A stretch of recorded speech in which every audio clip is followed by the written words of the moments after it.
Assalamualaikum my YouTube students, पढ़ाकू over here. तो we are back with another topic. तो effects of bilingualism में आज हम बात करेंगे language shift की. तो language shift क्या होती है? Language shift is also known as language transfer.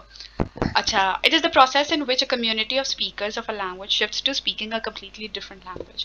Language shift की अगर हम आसान अल्फाजों में बात करें तो language shift ये है कि एक community या एक speaker किसी भी जबान का वो अपनी ज़बान शिफ्ट कर लेता है एक एंटायरली दूसरी ज़बान में.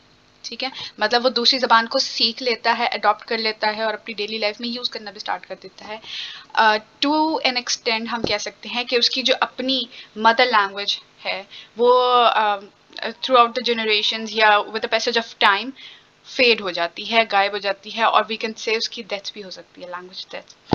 So, languages that are perceived to be higher status stabilize or spread at the expense of other languages that are perceived by their own speakers to be low status. अगर आपने मेरा टॉपिक देखा हो, सुना हो उसका लैंग्वेज कॉन्फ्लिक्ट का, तो उसमें भी मैंने बात की थी prestigious and less prestigious language की, high prestigious and less prestigious की, और उसमें मैंने एग्जांपल इंग्लिश की दी थी कि आज अगर हम सब कॉन्टिनेंट की बात करें या दुनिया के किसी भी हिस्से में चले जाएं तो हर इंसान इंग्लिश को मोस्ट प्रेस्टिजियस समझता है. ठीक है, अगर आपको इंग्लिश बोलनी आती है, इंग्लिश समझ आती है, आप इंग्लिश में कम्युनिकेट करते हैं, तो आपको लोग भी बड़ी एक अच्छी नज़र से देखते हैं और आप अपने आप आपने इंग्लिश को एक हाई स्टेटस पे रखा हुआ है. और अपनी मदर लैंग्वेज जो भी आप बोल रहे हैं, आप हिंदी बोल रहे हैं, आप उर्दू बोल रहे हैं, आप अपनी लोकल जो लैंग्वेजेस होती हैं, सराइकी पंजाबी, पश्तून, अब कोई भी पश्तो कोई भी लैंग्वेज आप बोल रहे हो, आप उसको लेस प्रेस्टिजियस समझते हैं, मतलब लोअर इन स्टेटस किसी हद तक. ठीक है, तो उससे क्या होगा, आप इंग्लिश बोलना सीखेंगे, फिर आप अपनी नेक्स्ट जनरेशन में अपनी मदर लैंग्वेज को बहुत कम ट्रांसफ़र करेंगे, इंग्लिश को ज़्यादा ट्रांसफ़र करेंगे. और अब आप देख सकते हैं कि हमारे जितने भी यंग जनरेशन अब हमारी आ रही है वो कम्युनिकेशन भी इंग्लिश में करती हैं. ठीक है, तो अपनी मदर लैंग्वेज उनको इतनी नहीं आती जितनी उनको इंग्लिश आती है. तो this is known as language shift. अच्छा, language shift happens when the language of the wider society displaces the minority mother tongue language. ठीक है, अगर एक इसके बहुत सारे हमारे पास एस्पेक्ट्स आ सकते हैं, बहुत सारे रीजंस आ सकते हैं कि लैंग्वेज शिफ्ट क्यों होती है एक सोसाइटी के अंदर. लेकिन एक रीज़न इसका ये भी है कि अगर जो ज़बान में शिफ्ट हो रही है, मतलब मदर लैंग्वेज से लोग जिस ज़बान में, मोस्टली आप कह लें इंग्लिश में, अगर शिफ्ट हो रहे हैं, तो इसकी एक बड़ी वजह ये भी हो सकती है कि सोसाइटी में उस लैंग्वेज को, मतलब जो हायर प्रेस्टीज रखती है, यानी इंग्लिश को बोलने वाले लोग ज़्यादा हैं सोसाइटी में, उसको एक जो होता है ना, एक अच्छे नज़रिए से देखा जाता है, बोलने वाले लोग ज़्यादा हैं. तो फिर जो माइनॉरिटी होती है, जो मदर लैंग्वेज बोलती है, वो शिफ्ट हो जाती है to the majority speaking language. ठीक है, तो over time in migrant communities और in the communities under military occupation. ठीक है, एक वजह ये भी हो सकती है कि अगर फ़र्ज़ करें आप शिफ्ट हुए हैं, आप इमिग्रेंट हैं, आप एक इलाके से दूसरे इलाके में हिजरत करके गए हैं, तो आप अपनी मादरी ज़बान बोलेंगे, लेकिन जिस इलाके में आप गए हैं वहाँ उनकी अपनी एक ज़बान होती है जो कि हाई प्रेस्टीज रखती है, वहाँ के आपके इर्द गिर्द के सारे लोग वो वाली ज़बान बोल रहे हैं, तो आपको वो ज़बान सीखनी पड़ती है. ठीक है, आप इवन कि कहीं अगर स्टडी अब्रॉड करने जाते हैं, बाहर कहीं जाते हैं, आप किसी भी मुल्क में जाएं जहाँ पे लेट्स से इंग्लिश को इतना प्रेस्टिजियस नहीं माना जाता, उनकी अपनी ज़बान को वो ज़्यादा प्रेस्टिजियस मानते हैं. ठीक है, फॉर एग्जांपल अगर आप जर्मनी चले जाएं या आप किसी और मुल्क में चले जाएं, तो वहाँ पे क्या होता है, आपको जर्मन अगर आती है और आपको आनी चाहिए किसी हद तक. ठीक है, तो क्या होगा, आपकी अपॉर्चुनिटीज़ के मौके ज़्यादा खुल जाते हैं, आपके पास ज़्यादा अपॉर्चुनिटीज़ आ जाती हैं काम करने के लिए, लोगों के साथ कम्युनिकेट करने के लिए, अपना सोसाइटी वो जो है ना सोशल सर्कल बढ़ाने के लिए आपके पास. ओके, लीव इट, आगे बढ़ते हैं. Therefore, when language shift occurs, it shifts most of the time towards the language of the dominant group, and the result could be the eradication of the local language. इसके example यही है कि आप पाकिस्तान से या इंडिया से या नेपाल, आप जहाँ कहीं भी हैं वहाँ से आप शिफ्ट करके किसी और जगह जाते हैं. अब आप अपनी ज़बान लेके जाएंगे, वहाँ पहुँचने के बाद आपको उस इलाके की ज़बान सीखनी पड़ेगी. जब आप वो ज़बान सीखेंगे, आपकी नेक्स्ट जनरेशन अगर वहीं पे परवान चढ़ रही है, तो वो उस इलाके की ज़बान सीखेगी, उस जगह की, उस कंट्री की ज़बान सीखेगी, ना कि आपकी मदर लैंग्वेज. ठीक है, तो इससे क्या होगा, eradication of your local language.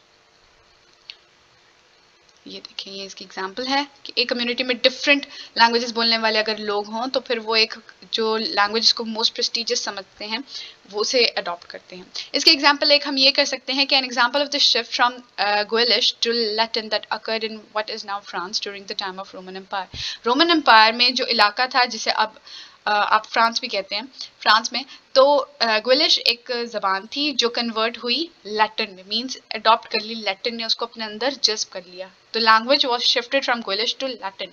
और ये इसकी एग्जांपल है, आप अगर देख सकें यहाँ पे ये ऊपर ग्विलिश लिखी हुई है।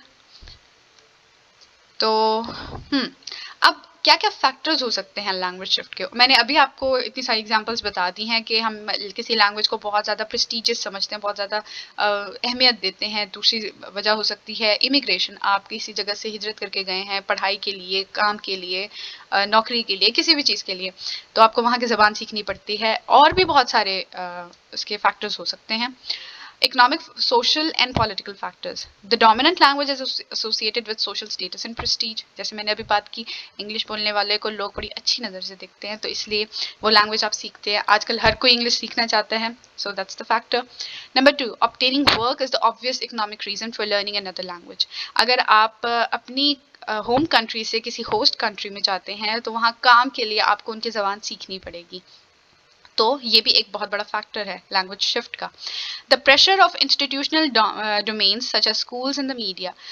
कभी कभी ये होता है कि पेरेंट्स नहीं चाहते हमारा बच्चा वो ज़बान सीखे, ठीक है। अब अगर फर्ज करें बच्चा पंजाबी बोलता है, पेरेंट्स चाहते हैं ये पंजाबी सीखे, लेकिन जब वो स्कूल्स में जाएगा, जब वो टीवी पे देखेगा तो उसे उर्दू नज़र आएगी, उसे इंग्लिश नज़र आएगी। स्कूल्स में स्ट्रिक्टली कहा जाता है कि आप इंग्लिश में कम्युनिकेट करें, आप बात इंग्लिश में करें, आप बोलें इंग्लिश में, हर चीज़ आप मतलब आपकी जो कम्युनिकेशन लैंग्वेज हो वो इंग्लिश हो। तो उससे क्या होगा कि बच्चे पे एक प्रेशर आएगा, तो ये इंस्टीट्यूशनल प्रेशर होता है कि वो ज़बान आपने सीखनी ही सीखनी है। फिर हमारे पास डेमोग्राफिक फैक्टर्स आ सकते हैं। हम ये कह सकते हैं कि language shift is faster in urban areas and rural. शहरों में लैंग्वेज शिफ्ट ज़्यादा देखा जाता है बनिस्बत देहातों में, क्योंकि शहर में आते हैं तो शहर में मल्टीपल लैंग्वेज स्पीकिंग लोग होते हैं, कम्युनिटीज़ होती हैं, तो उनको वो ज़बान सीखनी पड़ती है जिसमें वो सारे एक प्लेटफॉर्म पे आ सके, बात कर सकें। जैसे अगर पाकिस्तान की मैं बात करूँ तो पाकिस्तान में आप किसी भी इलाके में रहते हो, आप सिंधी बोलते हो, उर्दू बोलते हो, पंजाबी बोलते हो, कोई भी ज़बान बोलते हो, लेकिन आपको उर्दू ज़रूर आनी चाहिए, तो उर्दू आप सीखते हैं। उसके बाद अब आप पाकिस्तान से अगर आप किसी कैपिटल सिटी में जाते हैं, कराची में जाते हैं, इस्लामाबाद में जाते हैं, या कराची में जाते हैं, लाहौर में जाते हैं, किसी भी तो आपको इंग्लिश आनी चाहिए किसी हद तक, ताकि आप बेटर वे में कम्युनिकेट कर सकें। तो ये होता है कि जो शहरों में है वो लैंग्वेज शिफ्ट हायर रेट है बनिस्बत रूरल एरियाज में। The size of the group is sometimes a critical factor, कि जिस जगह आप गए हैं वहाँ पे जो मेजॉरिटी है वो स्पेसिफिक लैंग्वेज बोलती है, इसलिए वो लैंग्वेज आपको सीखनी पड़ेगी। And then inter marriage between groups can be accelerated language shift. अगर पेरेंट्स में फादर किसी और लैंग्वेज के हैं, मदर कोई और लैंग्वेज स्पीकिंग है, तो बच्चा लैंग्वेज शिफ्ट की तरफ जाता है। आया ये वो तो दोनों लैंग्वेजेस अडॉप्ट करेगा, या वो most probably mother language adopt करेगा जो उसकी वालदा की लैंग्वेज होगी, तो ये एक लैंग्वेज शिफ्ट हो जाता है। Then factors contributing to language shift, economic factors में अगर हम देखें तो सेलर और बायर का आ जाता है कि आपको कारोबार के लिए वो ज़बान सीखनी पड़ती है। डेमोग्राफिक फैक्टर्स की बात करें तो माइनॉरिटी मेजॉरिटी की आ जाती है कि मेजॉरिटी जो लैंग्वेज बोलेगी वो लैंग्वेज आपको सीखनी पड़ेगी। सोशल फैक्टर्स में पुअर वेल्थी का आ जाता है कि अमीर जो ज़बान बोलते हैं वो सीखनी पड़ेगी, and the low social status and high social status, जो मैंने प्रेस्टीज की बात की थी। एंड द पॉलिटिकल फैक्टर्स क्या, रूल्ड एंड रूलर, आपके रूलर ने आपके जो आपकी गवर्नमेंट है उन्होंने जिस लैंग्वेज पर ज़्यादा जोर दिया है कि भाई आपको सीखनी ही पड़ेगी, या फिर वो स्कूल्स में, मीडिया में वो लैंग्वेज इनकॉर्पोरेट कर रहे हैं, तो वो लैंग्वेज आपको सीखनी ही पड़ेगी। So that was all, I hope आपको समझ आ गई होगी। अल्लाह हाफिज़।